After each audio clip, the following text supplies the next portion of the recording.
Good morning, everyone. Welcome to Sports Shorts Daily. Ronnie Rance alongside Tommy Krysan. TK joining us from Court Street Cafe in downtown Port Allen. I'm at an undisclosed location presented by the Louisiana Sports Hall of Fame. And I am also, we're always presented by LeBear's Casino. LeBear's Casino rocking and rolling Thursday, Friday, Saturday nights, live music at the Edge Lounge. And don't forget 18 Steak over there at LeBear's for all your special events. Go check it out. Tommy, today we got a lot to get to. LSU baseball, they took 2 out of 3 against Xavier over the weekend. Some good and bad. We'll get into that. Also, LSU men's basketball, they get to win number 9. They're now 9-9 on the season, going into the SEC tournament this week, which is a fantastic benchmark for them.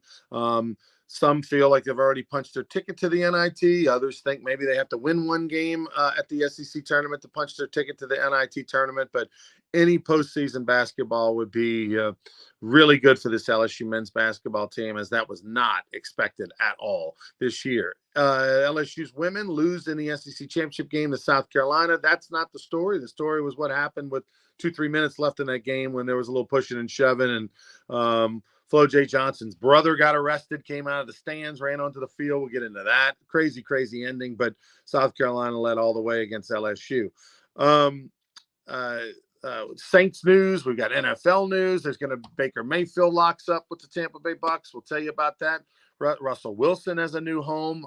We'll have reaction to that and a whole lot more. But let's first start with LSU baseball, Tommy.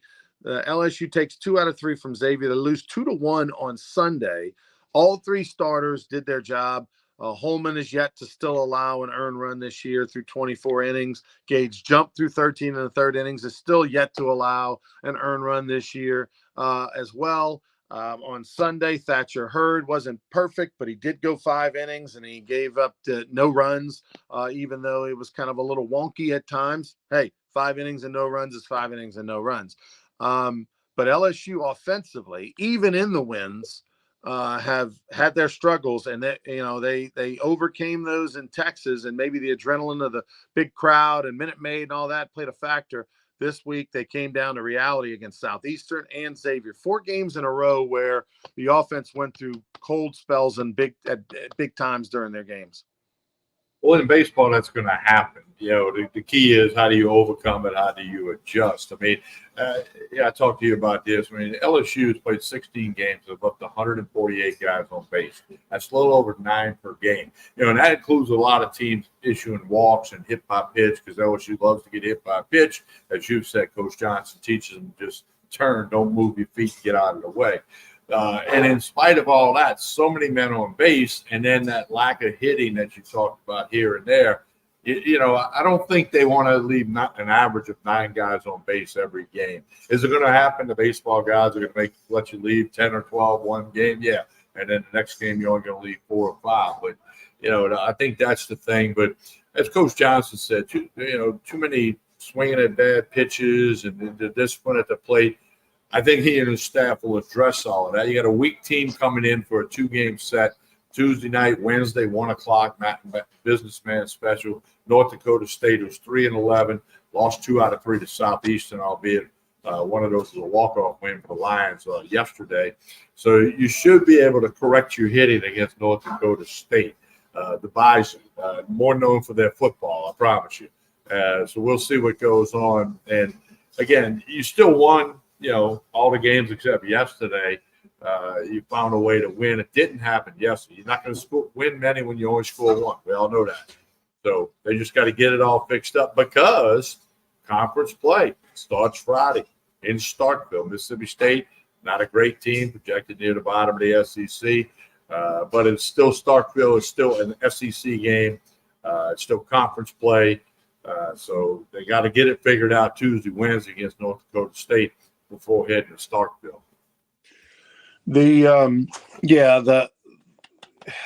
Offensively, Tommy, we said going into the season that we thought we knew what LSU was. We thought we could count on the 3 catchers, Neil Milazzo and Travinsky. We kind of knew what you were getting there.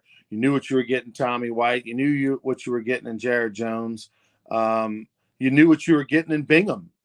from Arizona. I mean, a guy had 3 years in college and, had a body of work in the Pac-12 and all that. 360 average last year, 90 something hits. I mean, you knew what you were getting with those guys. What you didn't know was what you were getting because you hadn't seen it yet. They weren't battle tested enough. They hadn't done it over against high level competition enough. You didn't know what you were getting with Kling. You didn't know what you were getting with the third outfield spot, whether it be Brown or somebody else. You didn't know if Braswell was going to step up offensively from the hitting 210 or whatever last year. You didn't know if Pearson could play second and if he would hit better than 250 because he was sub 250 last year. So you had 5, I think, of the 9 in your lineup that you felt like you knew what you were going to probably see.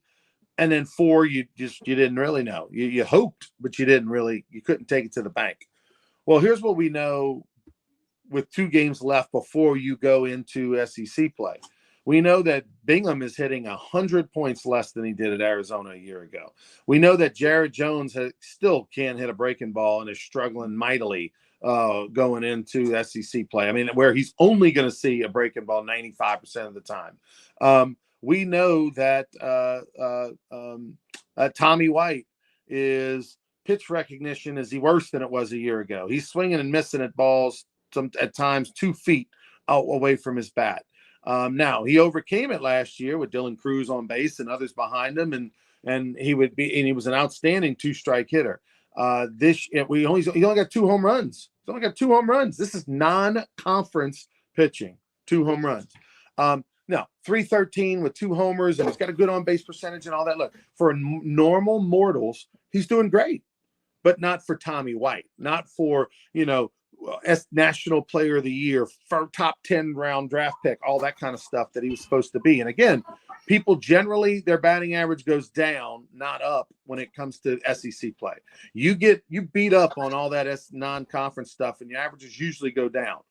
Not this year. So LSU's got a lot of guys that are subpar. Braswell's a nice surprise. He's hitting over 250. That's the key for him. Hit over 250, great. Under 250, Milam has been the story. He's been the MVP through the first, month of the season at second base, and he's taken that spot. Okay, great. Kling, he's hitting 260. And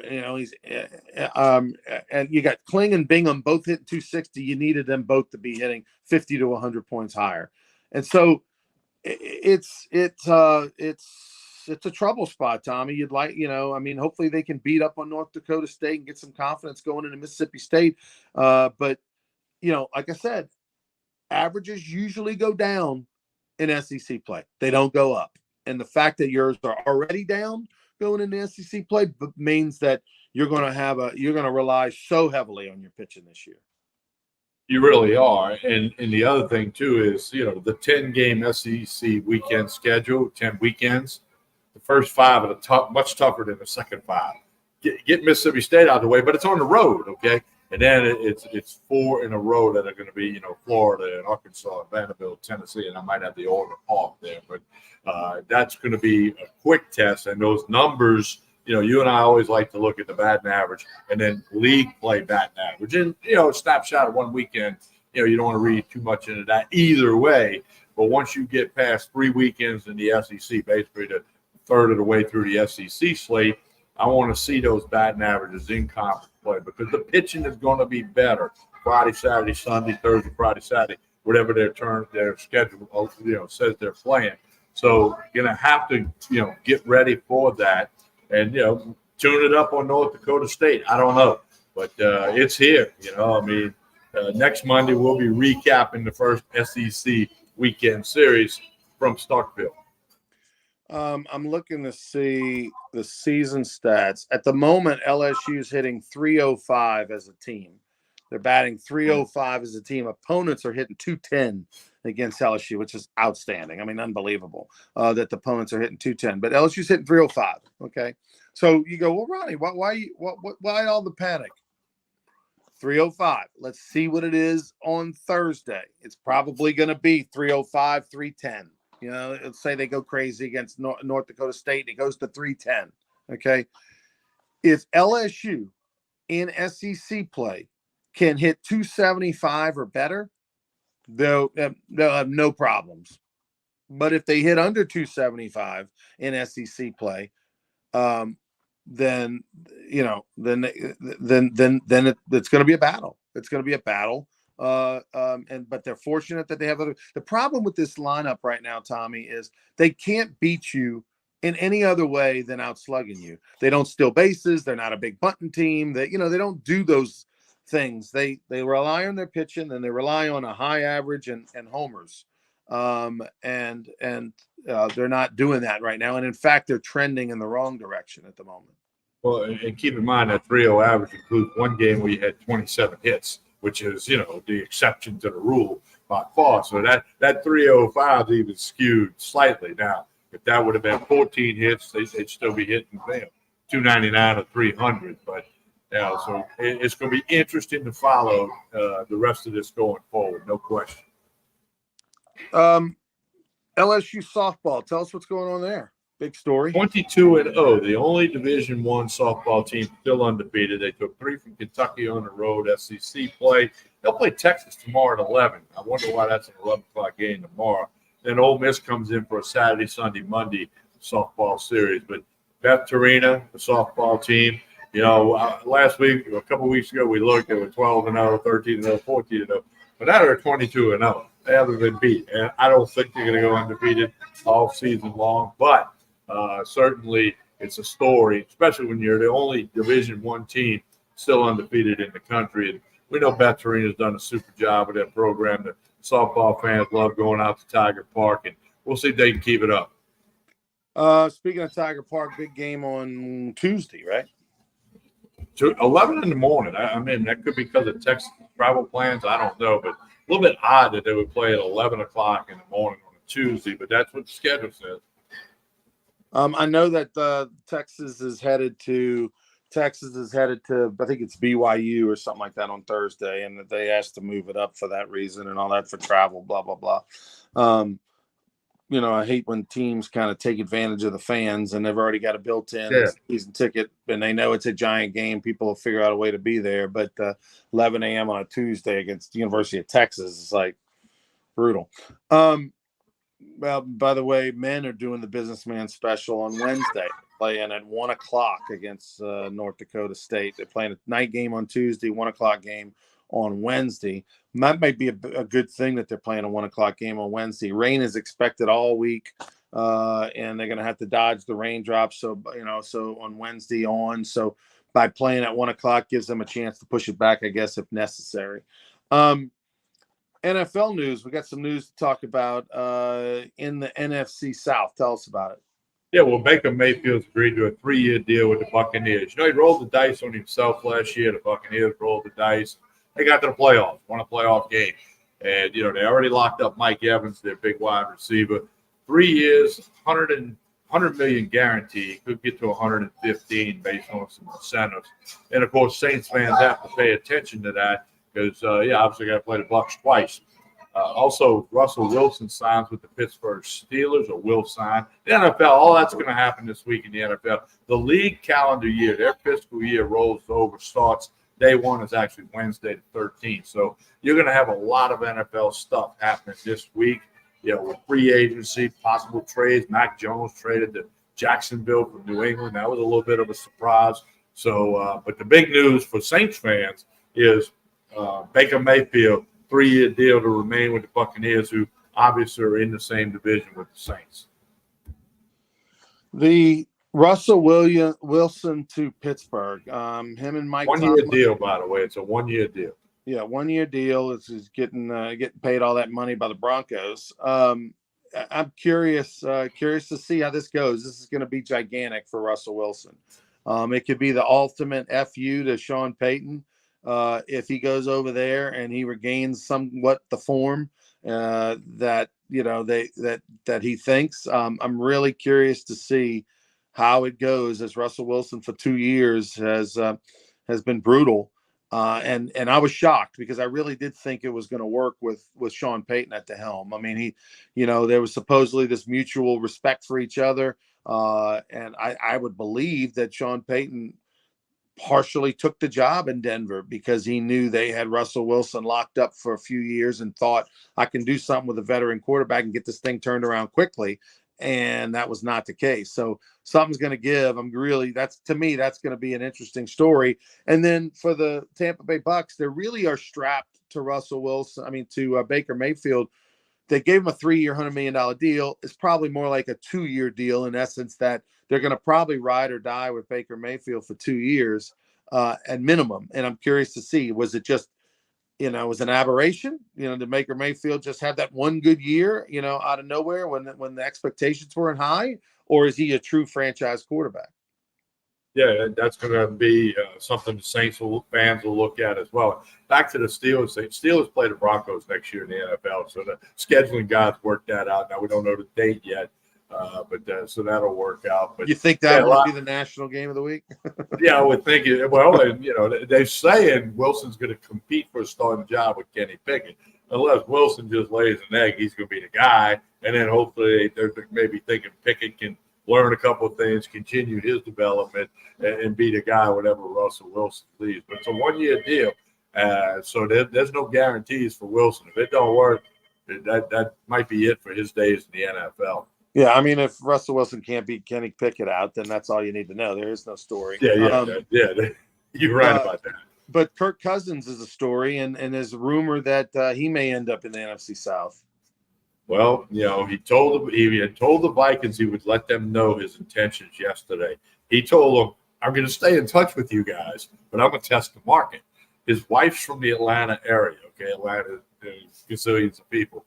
And the rumor is that he'll end up in Atlanta, who needs a quarterback. And, of course, that's in there with the Saints and the NFC South, the whole bit. So some people think he's just going to go back to Minnesota, but that'll all play out this week as well. And again, if you're a Saints fan, you got to pay attention to other teams in the NFC South. Carolina, that don't matter. Okay, they got a long way to go before they'll even think about being good.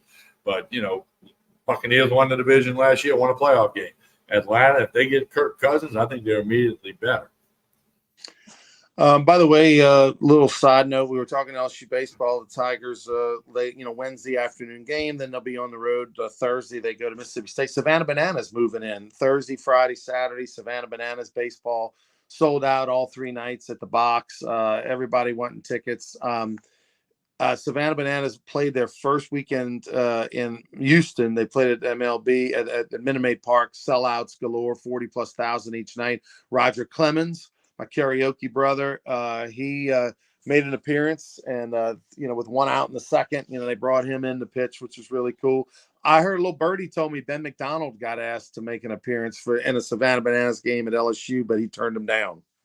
Well, Roy Oswalt also threw for the Bananas, a longtime Astro. Roy looked a little better in his uniform than the Rocket. Yeah, the Roger got to, you got to get on, find your pills and things you stick in your side. But now my grandson was at the Saturday night game in Houston. My oldest grandson, Brayson, he's 13. He's all into baseball. He said it was absolutely fantastic. He loved every second of it. He doesn't regret being all the way in Houston to see it. And again, he's a baseball kind of dude, and he thought it was fantastic, well worth it. Whatever else you can say with that. So we'll see how it goes in Baton Rouge. 3 nights in a row. Wow. It's crazy. A lot of people that don't know anything about Savannah Bananas, they think this is a kids thing. And I'm here to tell you, as someone who's been to Savannah and seen the Savannah Bananas production, it is not. It's entertainment for all ages. It's not about, the kids are into it because it's over 2 million followers on TikTok and they're all, on there. But the Savannah Bananas are fun for all ages. And they put on the best show. And it's real baseball. Like, they truly play a game. That's the other thing. It's not Harlem Globetrotters where, the Generals are going to lose. The Party Animals, which is the team that they play, are really good players, just like what's them. Their record? Real game. They just have banana ball rules and skits that break out depending on what happens. And they do an unbelievable job. And I'm telling you, if you got a chance to go or anywhere in the country, or you got a chance to buy some tickets this week to see the Bananas play, do so. Yeah, I'm thinking the third game, Saturday, might have a few more tickets available. after the thing wears off a little bit Thursday. I could be wrong. It might be just. Well, it's not the same people going. It's not like LSU baseball. No, I know. No, I know. Going all 3 games. It's a different crowd each night. Well, I turned my name into that ticket lottery a couple months ago, trying to get some, figuring the grandsons might want to go, and I was not chosen. But I remember reading that like 150,000 people put in for those tickets, and I guess 3 nights at the box is what, 30,000, maybe a notch above that. That would get tickets. That's all that's available. So I didn't get that deal. Now my daughter had them for Houston. I ended up selling them, and my grandson went with another family to the game. But she had somehow landed. Of course, there's 41,000 seats at Minute Maid Park. There's 11 or so at LSU. LSU women's basketball, the big story nationally. I mean, it wasn't just you get to the final, South Carolina, LSU, the SEC championship, South Carolina wins. That's not the story. The story is with 3 minutes to go, there was a fight that broke out. All the benches for both teams were ejected. They finished 5-on-5 the rest of the way. And of course, LSU lost. The craziest thing was when I saw Johnson's brother jump over the scorer's table from the stands onto the court. An LSU player's brother, to defend his sister who had been shoved to the floor. He freaked out and jumped over the table, and they arrested him. He's still in jail as of early this morning in Greenville, South Carolina. Crazy situation. Well, Ronnie, this is a lot to blame on the officials in that game. I'm stunned that the SEC would put 3 officials who couldn't handle that stage. Everybody said at the beginning of the week it'd be cool if LSU and South Carolina met for the SEC title. South Carolina has not lost a game. LSU's the reigning national champions. And you had 3 refs that could not handle this game. And if you look closely at the video, one of the female refs, there were 2 females and a male, as soon as the thing breaks out, and very shortly after Cardoso pushed Floje to the ground, she's right there in the middle of it. She hauled ass across the court. She wanted no part of it. I know this. I think I know this. The referees are supposed to help restore order when things like that happen in any sport. And she just couldn't handle the moment and ran like she was on the other side of the jump ball circle, away from the fight when cooler heads were finally prevailing. And then when you look back, Angel Reese pulling the hair of Cardoso, no foul. Some intentional fouls were called that shouldn't have been intentional. And there was some that, these refs just crumbled. They crumbled on the big stage with 2 of the premier programs, top teams in the country, playing for a title to win an SEC tournament. And they just couldn't handle it. So, and Kim Mulkey said that after the game, only 2 fouls in the fourth quarter, that one on each team. That, I get it, swallow the whistle, let the players play.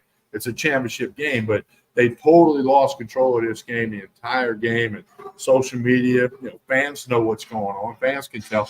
Social media, it was a consensus that these refs just crumbled on this stage. And that's unfortunate for the SEC and for those 2 teams, because that's what's getting talked about. South Carolina, odds-on favorite to win a national championship.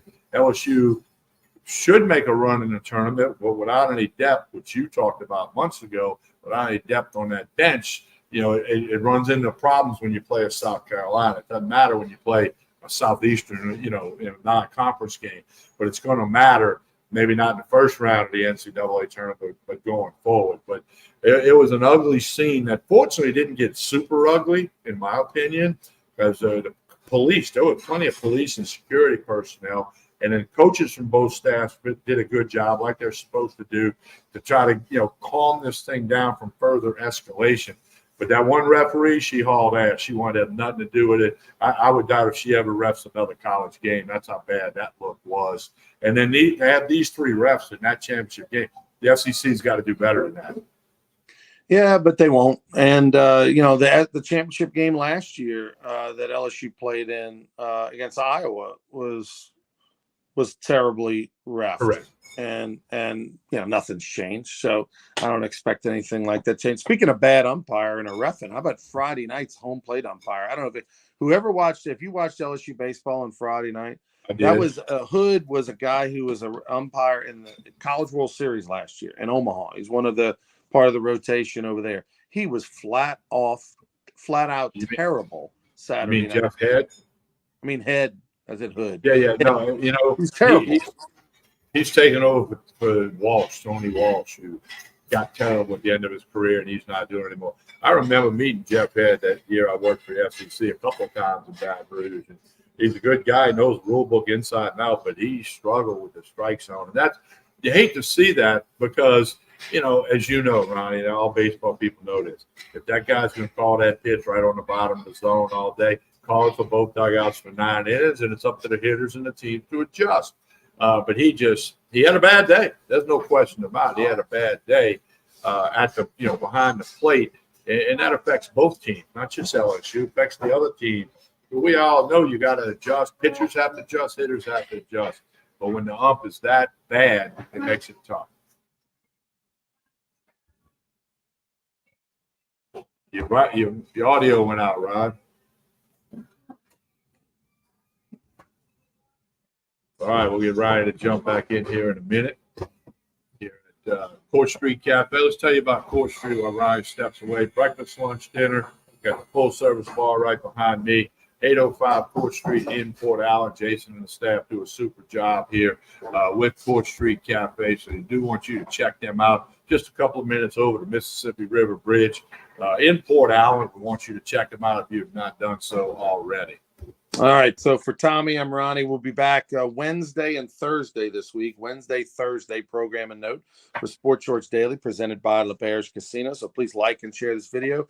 I'll be on the call Tuesday and Wednesday for LSU baseball on ESPN Plus SEC Network with Lynn Rollins. So we'll be doing the Tuesday, Wednesday North Dakota State game. Hopefully LSU can kind of break out of their hitting slump. They're going to need to before they head on the road Friday, Saturday, Sunday at Stark Vegas. For Tommy, I'm Ronnie. We'll be back on Wednesday. Until then, have a great one, everybody.